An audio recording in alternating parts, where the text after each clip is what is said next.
तो रघुनाथ दास गोस्वामी उस समय 15 साल के थे जब वो मिलने गए। तो देखिए यहाँ पर बताया जाता है कि वो घर से भाग गए, और जब वो भाग रहे थे तो बहुत ही उत्साहित थे चैतन्य महाप्रभु से मिलने के लिए। तो उन्होंने जब दूर से देखा चैतन्य महाप्रभु को, तो उन्होंने वहीं से उनको दंडवत प्रणाम किया, साक्षात दंडवत प्रणाम। तो चैतन्य महाप्रभु तो स्वयं भगवान, उन्होंने रघुनाथ दास गोस्वामी जी के मन के भाव को जान गए, और उन्होंने तुरंत वहीं से उन्हें अपने अंगूठे से उनके सर पर अपना अंगूठा रखा और आशीर्वाद दिया। फिर दोनों मिले, चैतन्य महाप्रभु और रघुनाथ दास गोस्वामी, और ये वो कितने दिन, पूरे 10 दिन साथ में रहे। 10 दिन तक रघुनाथ दास गोस्वामी और चैतन्य महाप्रभु साथ में। इसके बाद चैतन्य महाप्रभु ने रघुनाथ दास गोस्वामी को कहा कि अभी आप घर चलिए। तो रघुनाथ दास गोस्वामी, हालांकि उनका मन नहीं था लेकिन दिन वापस लौटना, ठीक है। तो रघुनाथ दास गोस्वामी अपने घर लौटे और चैतन्य महाप्रभु वहाँ से साउथ इंडिया की यात्रा पर निकल गए। तो अब देखिए 4 साल तक वो साउथ इंडिया की यात्रा कर रहे थे। 4 साल बाद वो वापस लौट कर आए। तो जब लौट कर शांतिपुर आए तो वापस से रघुनाथ दास गोस्वामी को पता चला कि चैतन्य महाप्रभु वापस से शांतिपुर आ गए। तो अब रघुनाथ दास गोस्वामी की उम्र कितनी है? 90, ठीक है।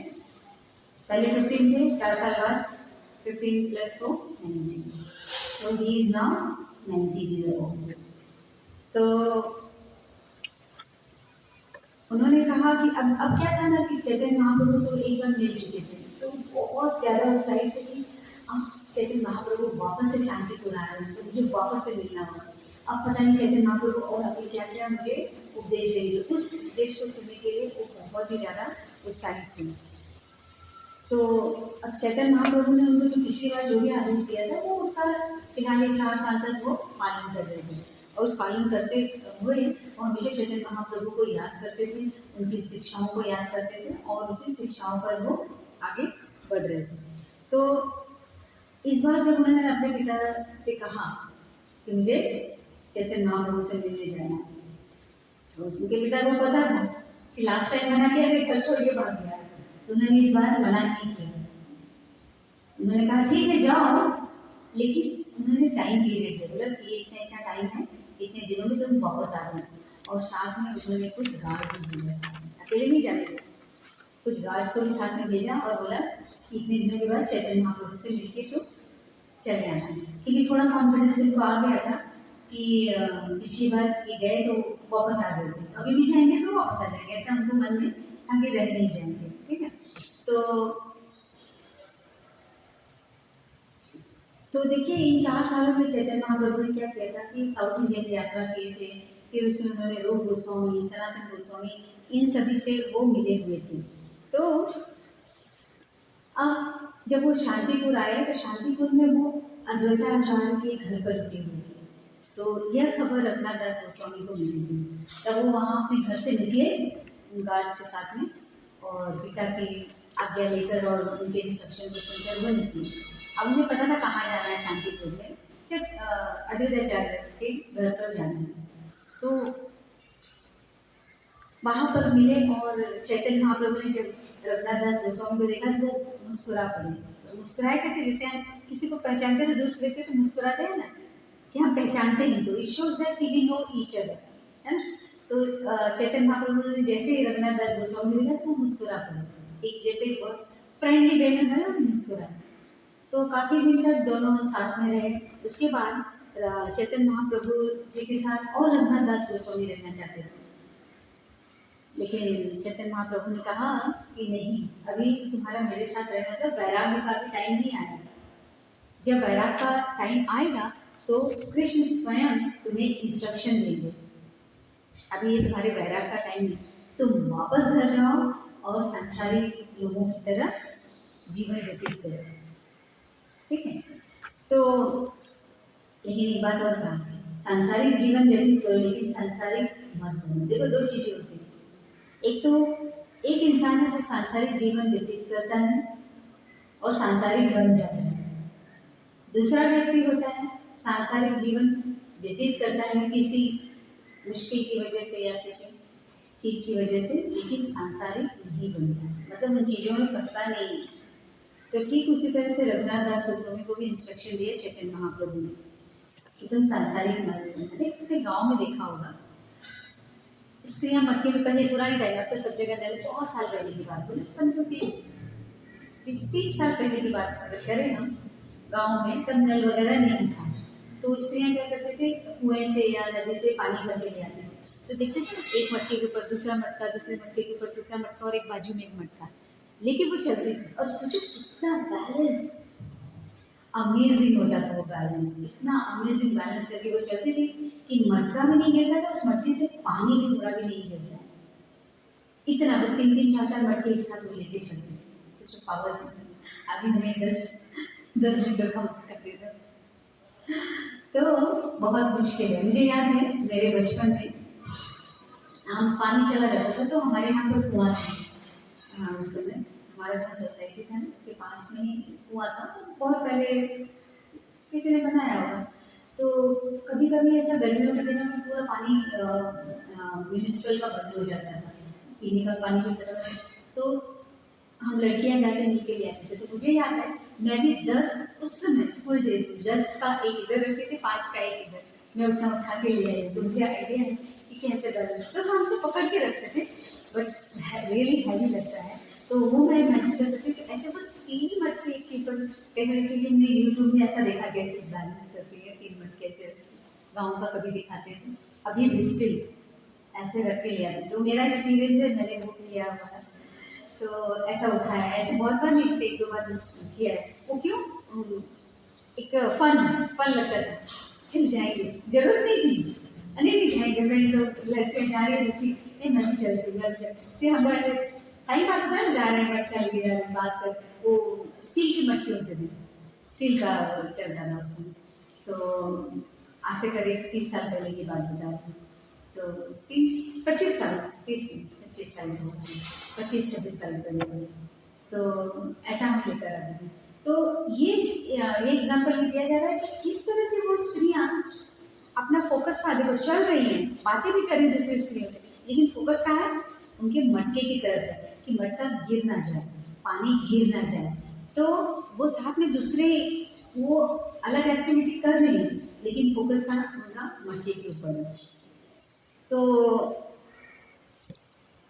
ऐसे ही रघुनाथ दास गोस्वामी जो थे, वो उनको इंस्ट्रक्शन मिला था कि वो सांसारिक जीवन व्यतीत करें, तो उन्होंने सांसारिक जीवन व्यतीत करना शुरू कर दिया था। लेकिन हमेशा वो किस चीज़ का मेडिटेशन करते थे कि चैतन्य महाप्रभु ने जो उनके साथ वो टाइम बिताया था, उसके बीच में जो भी उनको इंस्ट्रक्शन दिया था लाइफ जीने का, भगवान के बारे में, वो सारा वो याद करते रहते थे। लेकिन जनरली हमारे साथ क्या होता है कि हम जाते हैं, कभी क्लास में बैठते हैं, हफ्ते में 1 दिन या 2 दिन, सैटरडे फीस्ट होता है, सैटरडे हम क्लास में बैठते हैं, संडे फीस्ट होता है तो संडे बैठते हैं, बाकी मंडे टू फ्राइडे कभी नहीं बैठते हैं, है ना, बैठते नहीं बैठते हैं। तो हमारा कभी कभी वाला डिवोशन है कि कभी कभी चलो सुन लो। तो उसमें क्या होता है, जब हमारी जरूरत है हम थोड़ा बैठ के सुन ले, उसके बाद नहीं सुने, ऐसा नहीं कोई मजबूरी नहीं सुन रहे। तो उसमें सपोज हमने एक दिन सुन लिया कि चलो बोल रहे हैं कि आज ऐसा कुछ रोज रोज रीडिंग कर रहे थे, जो रीडिंग नहीं कर रहा तो उसको उत्साह आ जाएगा कि चलो आज हम रीडिंग कर रहे हैं। जो चैंटिंग कर रहा है तो ठीक है, लेकिन अगर इनअटेंटिव चैंटिंग कर रहा है, जैसे सब काम करते करते चैंटिंग कर रहा है, तो अब क्लास में बोला गया नहीं अटेंटिव चैंटिंग करो, उसकी फल जा रहा है, तो ट्राई करेंगे, हम ट्राई करने लगते हैं कि चलो अटेंटिव चैंटिंग करेंगे, शांति से बैठेंगे, और जैसे शांति से बैठते हैं योग साधना में लग जाते हैं, नहीं पूरी तरह ब्रह्म में लीन हो जाते हैं। ये ब्रह्म में लीन होते हैं, हमारा वो ब्रह्म नहीं होता है, हम निद्रा देवी के साथ मीटिंग शुरू कर देते हैं ना, कुछ ज़्यादा हम मेडिटेशन होते हैं। क्यों पता है, क्योंकि जीवा का काम बंद हो जाता है।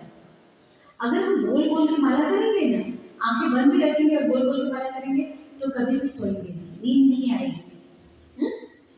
मेडिटेशन में नहीं जाएंगे, लेकिन जब हम शांत हो जाएंगे ऐसे,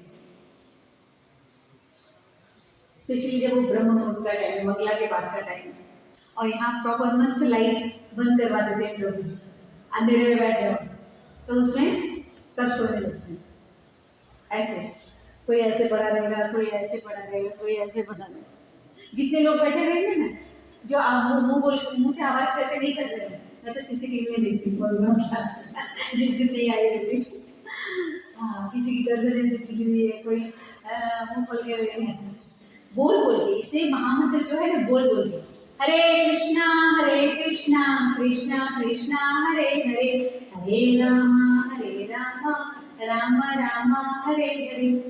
उच्च स्वर में महामंत्र का जप करना चाहिए, इतना नहीं कि दूसरों को डिस्टर्ब कर दो, इतना होना चाहिए कि हम स्वयं सुन पाए और हम वहां पर तक पहुंच पाए, ब्रह्म में न लीन हो पाए। ठीक है, इतना करना चाहिए। मंत्र में ध्यान देंगे तो नींद आएगी नहीं, ठीक है, नींद नहीं आएगी मन।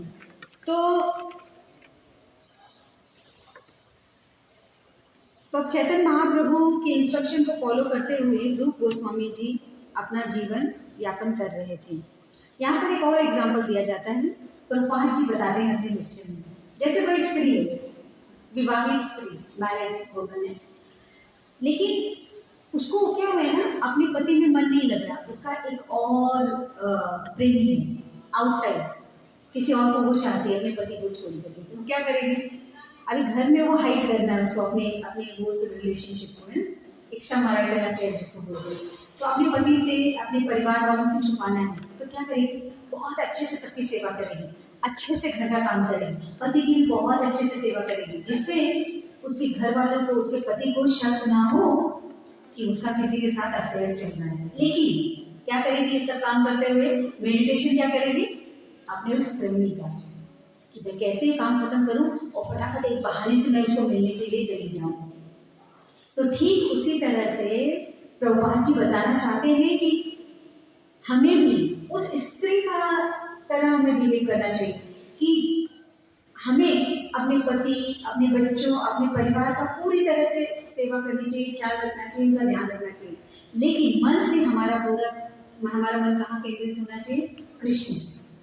कृष्ण के प्रति हमारा जो बोलते हैं ना 100% जो मन है वो 100% कृष्ण में लगाना है, न कि अपने पति, अपने बच्चों, अपने परिवार में। उनका ध्यान रखना है, ऐसा नहीं उनका ध्यान नहीं रखना, उनकी प्रति जो भी हमारी जिम्मेदारी है उसको पूरा करते हुए, उस जब वो पूरा करें तो भी हमारा मन कहाँ है? उस पति, बच्चे में नहीं, परिवार में नहीं, कृष्ण में लगा होना चाहिए। ठीक है, तो इस तरह का हमें कृष्ण की में अपना मन लगाना चाहिए। ये रूप गोस्वामी हमें बता रहे हैं और श्रील प्रभुपाद जी अपने लेक्चर के थ्रू में बता रहे हैं। अब क्या हुआ कि जब चैतन्य महाप्रभु से रघुनाथ दास गोस्वामी मिलकर वापस आए तो उनके पिता ने उनका विवाह करा दिया, क्योंकि वो डर रहे थे कि कहीं मेरा बेटा बार बार जाके सन्यासी से मिल रहा है तो कहीं सन्यासी ना बन जाए। तो इस तरह से उन्होंने क्या किया, सुंदर सुशील लड़की देखकर उनके साथ उनका विवाह करा दिया।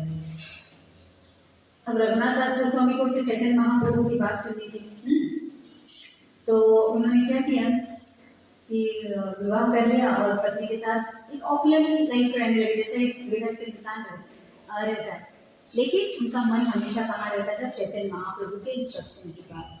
तो उन्होंने क्या इंस्ट्रक्शन दिया, किस तरह से मैं भगवान की भक्ति करनी, उसमें पूरा मन लगाते थे और उस तरह से भगवान की वो सेवा कर रहे थे, अपने गृहस्थ जीवन में रहते हुए, गृहस्थ लाइफ का जो भी रिस्पॉन्सिबिलिटी है उसको पूरा करते हुए। तो लेकिन उनके मन में हमेशा रहता था कि कब ऐसा मौका आएगा कि मैं फिर से चैतन्य महाप्रभु के दर्शन कर पाऊंगा, और इसके लिए वो अपना सारा ऐश्वर्य, अपना घर परिवार, अपना गृहस्थ जीवन छोड़ने के लिए वो बहुत तैयार थे।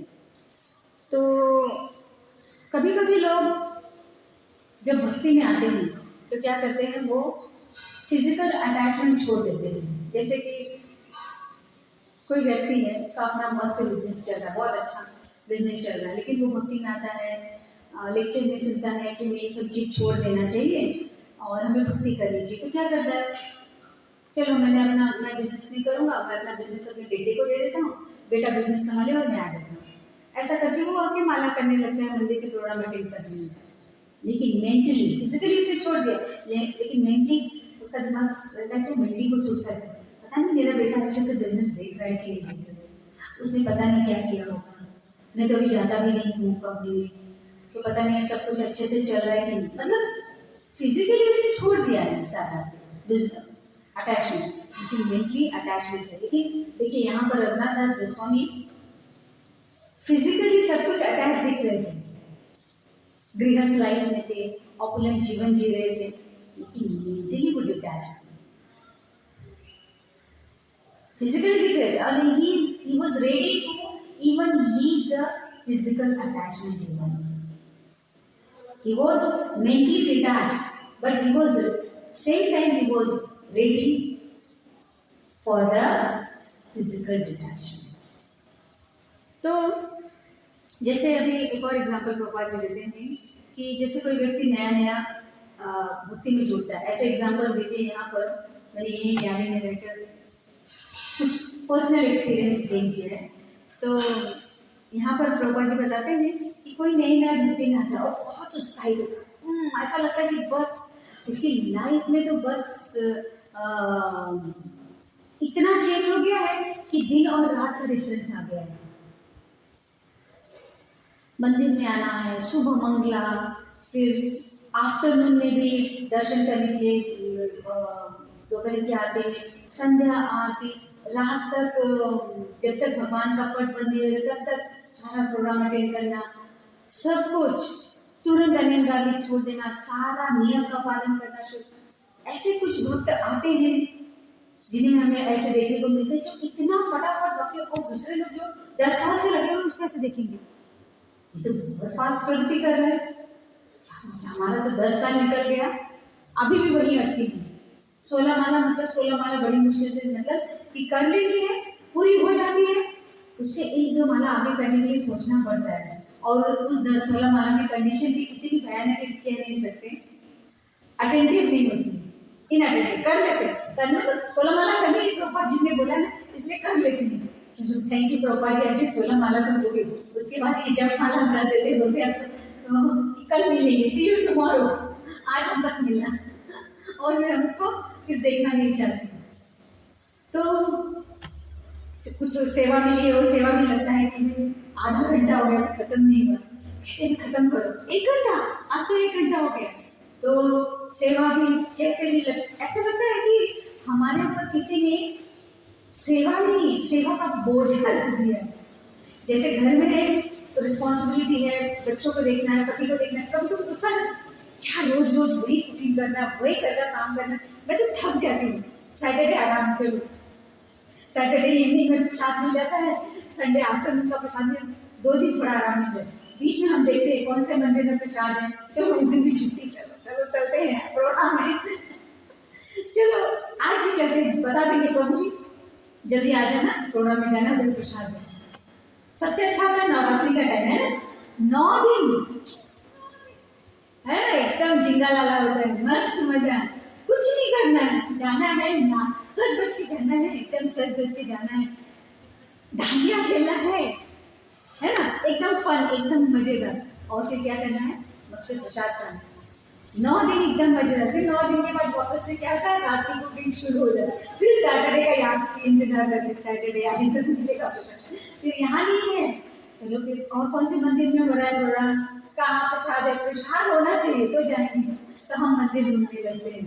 तो हमारा क्या है, हमारी भक्ति ऐसी है, हम क्या है, हमारी प्रसाद भक्ति है जहाँ प्रसाद मिलेगा वहां जाएंगे, हमारी ये भक्ति है। तो क्या होता है, शुरू शुरू में आए यहाँ पर, जैसे कोई नया भक्त आया तो उसने सुना कि माला का लीजिए, प्रसाद मिल रहा है, अच्छा प्रसाद है, ठीक है, खिचड़ी प्रसाद है, नहीं खिचड़ी पसंद नहीं, कुछ और है, ठीक है, रात को लेकिन थोड़ा है, कोई बात नहीं, चेंज है ना थोड़ा, एक दिन चेंज मिलेगा, चलो आज कभी छोले भटूरे हो गए, पूरी सब्जी हो गया, कभी पुलाव हो गया, कभी इडली सांभर हो गया, है ना, अच्छा अलग अलग प्रसाद मिल रहा है, अच्छी बात, माला करना, ठीक है, माला भी करेंगे।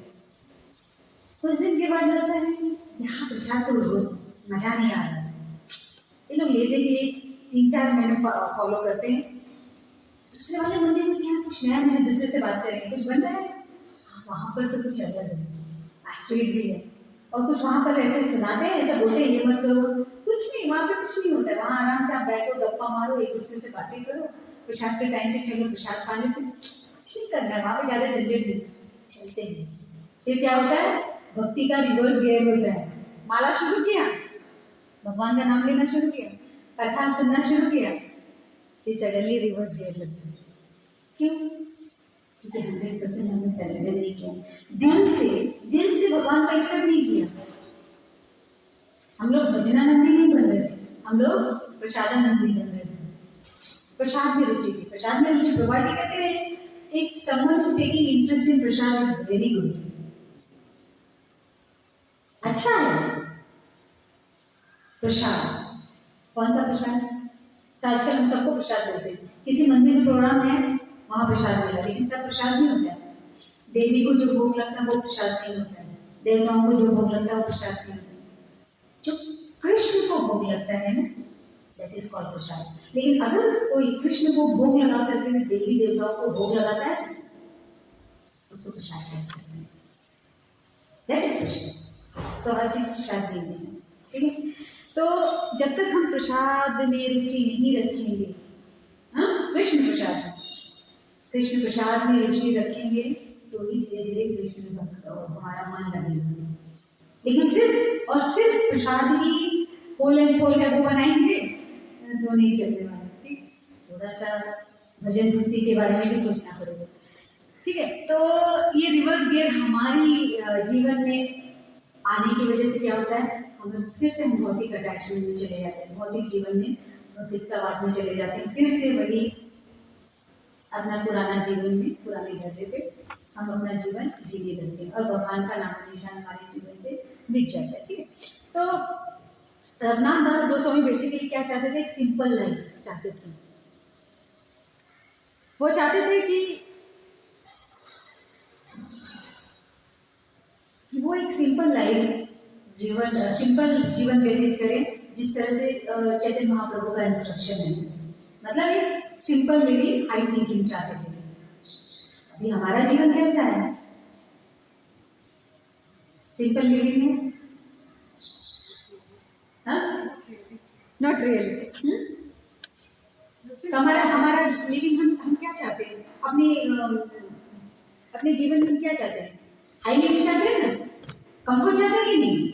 everyone want comfort, everyone to be stay in comfort zone, ठीक है। तो अभी का जो जीवन है ना, वो हाई लिविंग है एंड नो थिंकिंग इसलिए क्योंकि हम सिर्फ किसके बारे में सोच रहे हैं, शरीर के बारे में। हाँ, तो इस शरीर के बारे में सोचना नहीं होता है। थिंकिंग कब होती है, जब हम आत्मा के बारे में सोचें, इसलिए कहा जा रहा है नो थिंकिंग। जब कोई आत्मा के बारे में सोचने लगता है और आत्मा के बेनिफिट और उसका उद्धार कैसे करें इसके बारे में सोचने लगता है, तो उसको कहते हैं high thinking. So we are not thinking at all, so our life is high living with no thinking, ठीक है। तो इसीलिए क्या हो रहा है, हमारे जीवन में प्रॉब्लम्स आ रही हैं।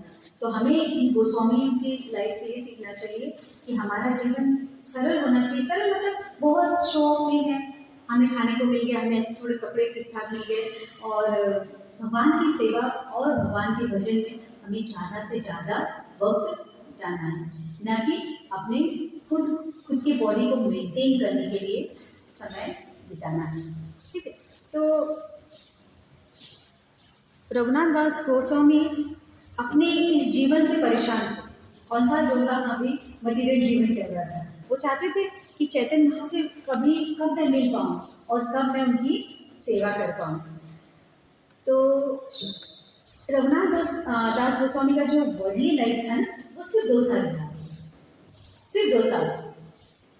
उस सोचिए वो 2 साल में वो थक गए थे, वो परेशान हो गए थे कि कब मैं इस जीवन से बाहर आऊँ। तो अब उनकी आयु कितनी हो गई थी, 21। 19 साल के वो मिले थे चैतन्य महाप्रभु से, फिर 2 साल उन्होंने वर्ल्डली लाइफ जिया, तो अब उनकी आयु थी 21 वर्ष। तो अब क्या हुआ, 21 वर्ष के जब हो गए तो थोड़ा सा उनकी लाइफ में प्रॉब्लम चालू हो गई। क्या प्रॉब्लम थी देखते हैं यहाँ पे। क्या हुआ, वहाँ पर जो एक्स गवर्नर था वह एनिमी था किसका, ये हिरण्य मजूमदार का और गोवर्धन मजूमदार का था। उसका कारण ये था कि उसको लगता था कि इन दो भाइयों की वजह से जो उसको गवर्नर पोस्ट थी ना वो उसकी चली गई। पहले वो गवर्नर था, बाद में नवाब शाह ने उसको निकाल दिया। तो उसको यही लगता था कि इन दोनों भाइयों ने मिलकर कुछ ऐसा काम किया जिसकी वजह से, या मेरा कंप्लेन किया या मेरे बारे में कुछ ऐसी बातें कही जिसकी वजह से मुझे ये पोस्ट से हटना पड़ा। उसने बोला मैं इसका रिवेंज लूंगा, मैं इन दोनों भाइयों को छोड़ूंगा नहीं। तो उसने क्या किया, जाके नवाब को वो कंप्लेन किया। अब देखो कोई किसी के बारे में कंप्लेन करता है तो complain basically is a combination of two thing, एक ट्रूथ होता है दूसरा, और उसमें अपना इमेजिनेशन होता है, एक सच होता है झूठ होता है, ठीक है। तो उसने भी यही किया, उसने बोला, उसने भी सच बोला और दूसरा दो वर्ड यूज किया, पहला सच बोला उसने, दूसरा झूठ बोला। पहला उसने बोला कि ये जो भाई है ना इनकी इनकम जो है 12 लाख से अधिक है, क्योंकि नवाब ने क्या बोला था इन दो भाइयों को, आप मुझे 12 लाख सालाना दो, yearly 12 lakh you will give me. तो अब इन दोनों भाइयों की इनकम जो थी ना, टैक्सेस लेन देन मिला के सब कुछ 12 लाख से ऊपर ये लोग कमा रहा था, 20 लाख ऐसा कुछ। तो इसने बोला कि 12 लाख से ऊपर ये लोग 20 लाख तक कमा रहे हैं, ये तो सच है। अब दूसरा उसने क्या बोला, ये दोनों बहुत फेमस हो रहे हैं and this is really dangerous for your Islam. तो ये दोनों बहुत फेमस हो रहे हैं जिसकी वजह से आपका ये जो धर्म है ना, इस्लामिक धर्म है, ये आपके इस्लामिक धर्म के लिए बहुत बाद में कठिन होने वाला है, ये प्रॉब्लम करने वाले हैं दोनों। तो आप इन लोगों को पनिश करो जिससे लोग अपने, ये लोग हिंदू धर्म को फैलाने की कोशिश कर रहे हैं तो वो वहां पर रुक जाए। ये तो झूठी बात है, ये वो नहीं कर रहे।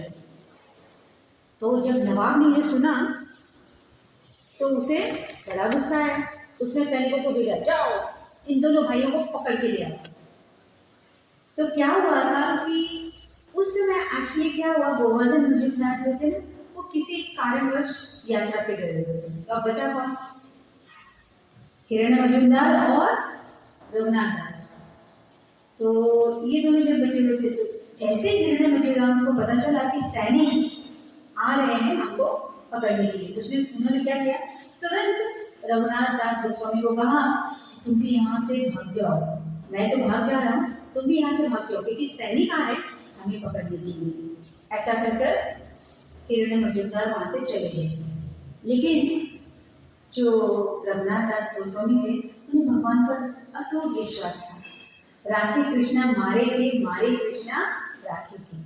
जिसको कृष्णा रक्षण करते हैं, है ना, जिसकी रक्षा कृष्णा करें उसको कोई मार नहीं सकता है। फॉर एग्जाम्पल कोई एग्जाम्पल दीजिए, इतिहास में से कोई एग्जाम्पल दीजिए कि उनको मारने की बहुत कोशिश की गई।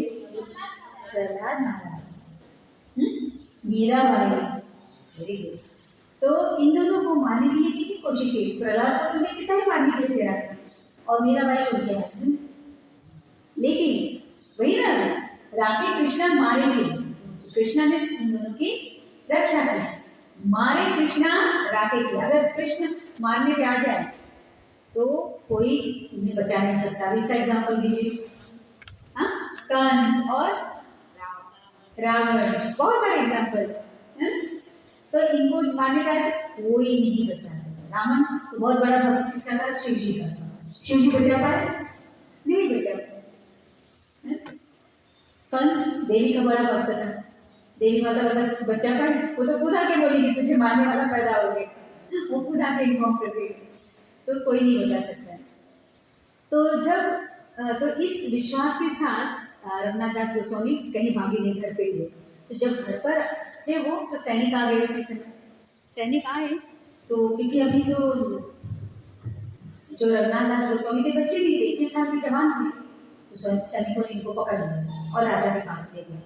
राजा बहुत गुस्से में था, बहुत ज्यादा गुस्से में। तो जैसे रघुनाथ दास गोस्वामी उनके पास पहुंचे तो बहुत सुंदर सुंदर ज्ञान वाली बातें करने लगी और बहुत ही मतलब एक विद्वान किस तरह से बातें करता है, एक विद्वान का एक गर्व होता है, ईगो होता है, उस तरह से नहीं, बहुत हम्बल प्लेटफॉर्म पर आकर के बहुत प्यार से मधुर वाणी में उस नवाब से बात कर रही थी। नवाब ने जब उनकी बातें सुनी और उनको देखा ना, तो बहुत प्रसन्न हो गया, उसका गुस्सा गायब हो गया। देखिए कोई गुस्से में हो ना, उसके साथ जब हम दूसरे से बात करेंगे तो उसका गुस्सा बहुत बढ़ता है ना। गुस्से को गुस्सा नहीं कर सकता, लेकिन गुस्से को प्रेम, हम प्रेम से किसी को भी जीत सकते हैं।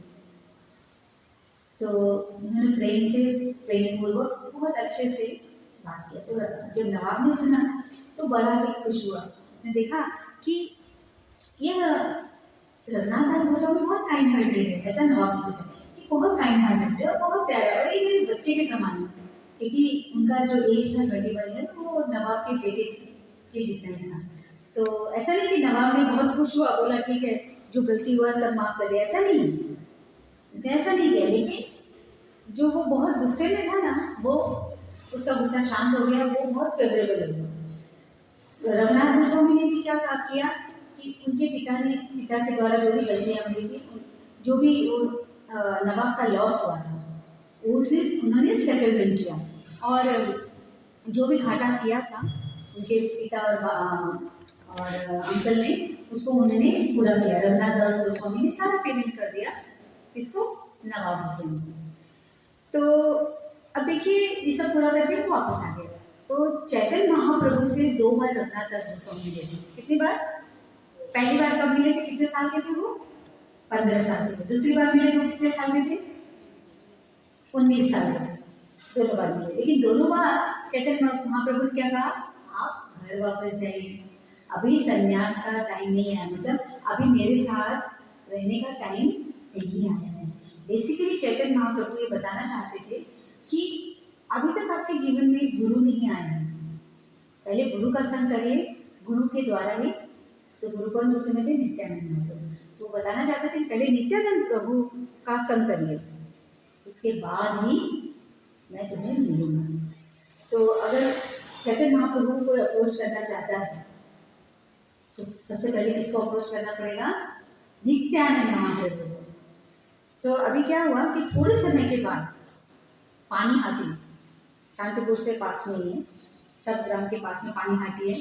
तो रघुनाथ दास गोस्वामी को पता चला कि नित्यानंद महाप्रभु जी पानी हाटी में आ रहे हैं। तो जैसा कि सबको पता है कि नित्यानंद महाप्रभु आदि गुरु हैं, उन्हें आदि गुरु कहा जाता है। तो उन्होंने सोचा कि अगर मैं नित्यानंद महाप्रभु की शरण ले लूँ, उनसे मिल लूँ, उनकी कृपा प्राप्त हो जाए तो चैतन्य महाप्रभु मुझे तुरंत स्वीकार करेंगे, तब बहाना नहीं करेंगे। क्योंकि नित्यानंद महाप्रभु जब फेवर करेंगे, बोलेंगे इस भक्त को अपनी शरण दे दो, तो चैतन्य महाप्रभु मना नहीं करेंगे। तो ये पानीहाटी जो कि सप्तग्राम के बिल्कुल पास था, वहां पर नित्यानंद महाप्रभु पहुंचे कई 100 भक्तों के साथ। नित्यानंद महाप्रभु अवधूत में अवधूत कहा जाता है, मतलब भगवान की भक्ति में, भगवान के कीर्तन में वो सब कुछ भूल जाते थे, इसलिए उनको अवधूत, मतलब किसी चीज का होश नहीं रहता था। तो उनके जो भक्त होंगे, उनके जो संगी होंगे, वो कैसे होते? वो भी अवधूत थे, भगवान में कीर्तन भजन करते हुए, नाचते कूदते वो एक एक गांव को पास करते करते वो पानीहाटी में पहुंचे। अब वो क्या करते थे? पानीहाटी जो पहुंचने के पहले वो हर स्थान पे, हर गांव में, हर एक घरों में जा करके वो कीर्तन करते थे, भजन करते थे, नाचते थे और सबको भक्त बनाते हुए, जोड़ते हुए वो पानीहाटी तक पहुंचे और सबको इंस्पायर कर देते कि भगवान का नाम लो, हरि हरि बोलो, कृष्ण का नाम लो, महामंत्र का जप करो। ऐसा करते करते वो आ रहे थे। तो पानीहाटी में वो करीब 3 महीने तक रुके नित्यानंद महाप्रभु अपने शिष्यों के साथ में। तो नित्यानंद प्रभु पानीहाटी में अलग अलग गाँव में जाते थे अपने भक्तों के साथ में। तो जहाँ भी वो जाते सबको वो भक्त बना लेते। तो रघुनाथ दास गोस्वामी को सारी बातें जब पता चली कि यहाँ पर नित्यानंद प्रभु आए हुए हैं, तो वो उनसे मिलने के लिए गए, क्योंकि वो जानते थे कि अगर मुझे चैतन्य महाप्रभु अपनी शरण देंगे तो नित्यानंद महाप्रभु के थ्रू ही देंगे। तो उन्होंने अपने पिता से बोला कि मुझे नित्यानंद महाप्रभु से मिलने जाना है। उनके पिता ने बहुत टेंशन में आ गए, बोले चैतन्य महाप्रभु तो ठीक है, सन्यासी हैं, उनके पास से तो 2 बार लौट गया। नित्यानंद महाप्रभु तो अवधूत है, उनके पास जो गया तो भक्ति उससे चिपक जाएगी, वो कभी भक्ति छोड़ ही नहीं सकता है। कितने लोगों को भक्त बना दे रहे, जगाई मधाई जैसे जो दुराचारी थे, जो मतलब सारे पाप, कोई ऐसा पाप नहीं छूटा था जो वो जगाई मधाई ने नहीं किया था। सारे पाप में एकदम एक्सपर्ट, बोले ना एकदम एक्सपर्ट थे जगाई मधाई, इनको भक्त बना दिया। तो रघुनाथ दास गोस्वामी के पिता बहुत परेशान थे कि सोचे कि मैं अगर इसे भेज दूंगा ये भी भक्त बन जाएगा, लेकिन बोले अगर नहीं भेजूंगा तो ये भाग जाएगा, इसके अंदर भक्ति आ चुकी है, इसके अंदर भक्ति अगर मैं मना करूंगा तो ये भाग जाएगा।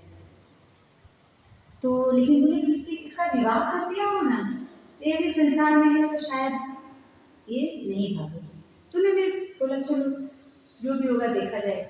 बहुत भारी मन से उन्होंने आज्ञा दे दी। जैसे ही आज्ञा मिली, नित्यानंद रघुनाथ दास गोस्वामी तो ऐसे भागे कि पूछो मत, दौड़ते जा रहे थे, दौड़ते जा रहे थे, दौड़ते जा रहे थे पानी नदी की तरफ, और उनके आंखों से अश्रुधारा, मतलब खुशी के आंसू बह रहे थे, और वो भागते हुए पानी नदी की तरफ चलने लगे। तो जैसे वो वहां पहुंचे तो उन्होंने देखा, रघुनाथ दास गोस्वामी जैसे पानी नदी पहुंचे, उन्होंने देखा कि नित्यानंद महाप्रभु एक बड़ी सी शिला, एक बड़े से पत्थर पर बैठे हुए, और कई सौ भक्त उनको घेर कर बैठे हुए हैं। तो क्या करते हैं कि इतनी भीड़ है ना, तो ऐसा नहीं कि भीड़ को क्रॉस करते हुए एकदम आगे जाके खड़े हो जाते हैं, ऐसा नहीं, वो भीड़ में पीछे ही भीड़ों के बीच में बैठ जाते हैं वहाँ अपने आप को छुपा कर, जिससे नित्यानंद महाप्रभु न देखे। लेकिन क्या होता है, जो हाई सीट पे बैठा होता है, जैसे प्रवचन होता है तो इतने सारे लोग चेयर लेके होते हैं, इंडिया में जो प्रवचन करते हैं उनकी सीट हाई होती है और बाकी सब नीचे से बैठे हुए होते हैं। तो कितनी भी दूर में लोग बैठे हुए हैं तो वो प्रवचन जो दे रहा है वो देख सकता है कि एक एक व्यक्ति को आराम से देख सकता है। अगर वो ऐसे करके भी छुप के बैठा है तो देख सकते हैं वो छुप रहा है, कोई सो रहा है तो उसको भी देख सकते हैं, कोई बातें कर रहा है तो उसे भी देख सकते हैं। तो नित्यानंद महाप्रभु ने भी देख लिया किसको, रघुनाथ दास गोस्वामी, ये छुप रहे हैं, और अपने मन की बातों को, उनकी मन की बातों को भी उन्होंने देख लिया। लेकिन देखिए ऐसे जनरली क्या होता है मटीरियल जगत में, इस भौतिक जगत में अगर कोई मटीरियली बहुत स्ट्रांग है तो क्या सोचेगा कि मैं मंदिर जा रहा हूँ तो लोग मुझे हार माला डाल करके स्वागत करें, सबसे एकदम आगे आएंगे, लोग मुझे जानते हैं, क्योंकि ये जगह बहुत छोटी है ना मुंबा सा, इसमें कोई अगर भौतिक तरीके से अगर कोई बहुत हाई लेवल पे है, उच्च स्थान पे है, किसी के पास बहुत धनी है, बहुत पैसे वाला है, तो नेचुरली लोग जानते हैं उसे, तो कभी पीछे नहीं खड़ेंगे, वो लोग आगे आएंगे, आगे आकर भगवान को दर्शन करें, तो वो भी देखेंगे कि हमें लोग देख रहे हैं कि नहीं देख रहे, ये भी ध्यान दे रहे हैं, तो अपने आप को वो दिखाना चाहिए और लोगों से वो रिस्पेक्ट पाने की उसमें लालसा में रहेंगे। लेकिन रघुनाथ दास गोस्वामी जैसे कि हम जानते हैं कि उनके पिता उस समय करोड़पति थे, उनके पिता उस टाइम में बहुत करोड़पति थे। सोचिए कि ऐसे करोड़पति जो कि आज के टाइम में तो देखा जाए तो उनका कितना लेवल होगा, बहुत मतलब उनका लेवल कितना है, आजकल के जो करोड़पति उनसे बहुत आगे होंगे उनके पास।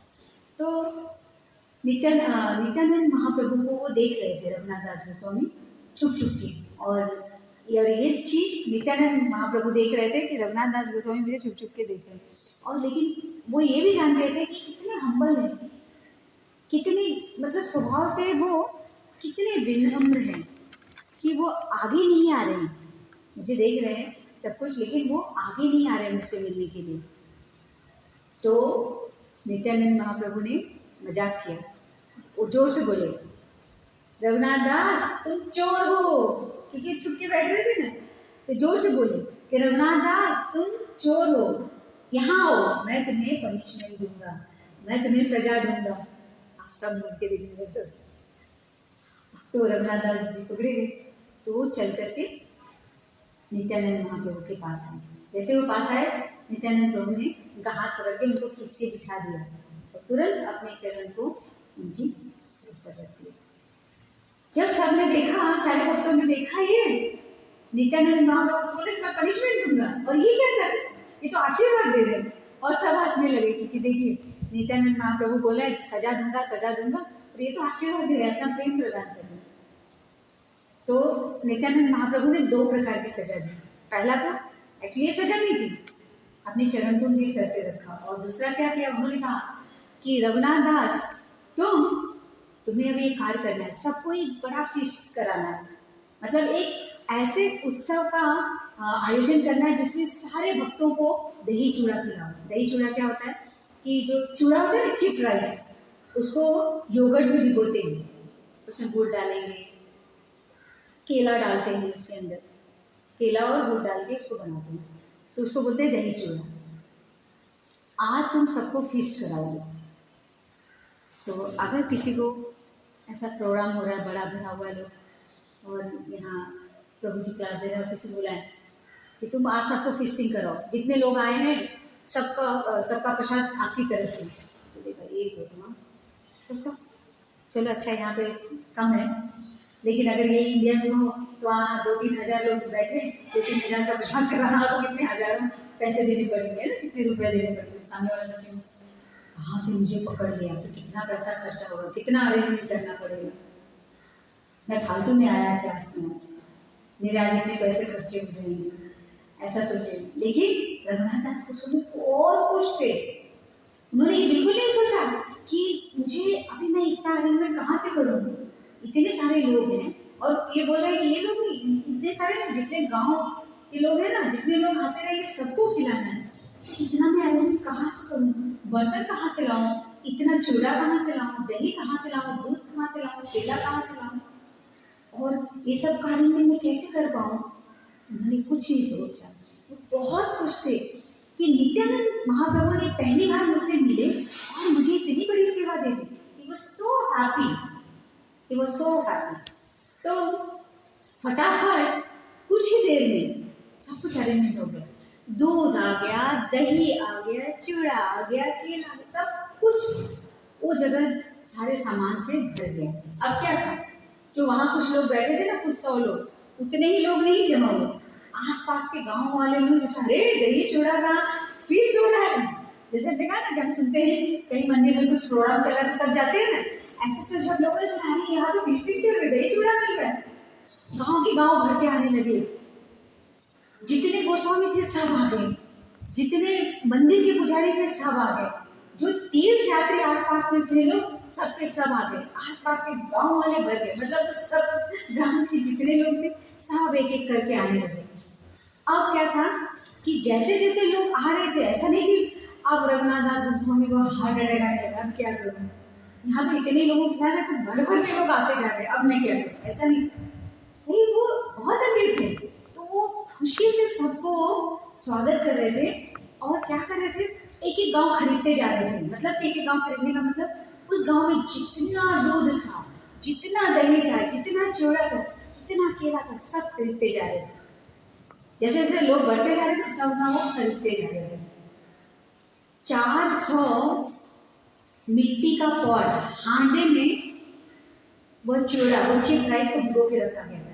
ऐसा नहीं इतना इतना बड़ा बड़ा बड़ा मटका था, बड़ा बड़ा, ऐसा कितना 400 मटकों में चिप राइस को भिगो कर रखा गया था।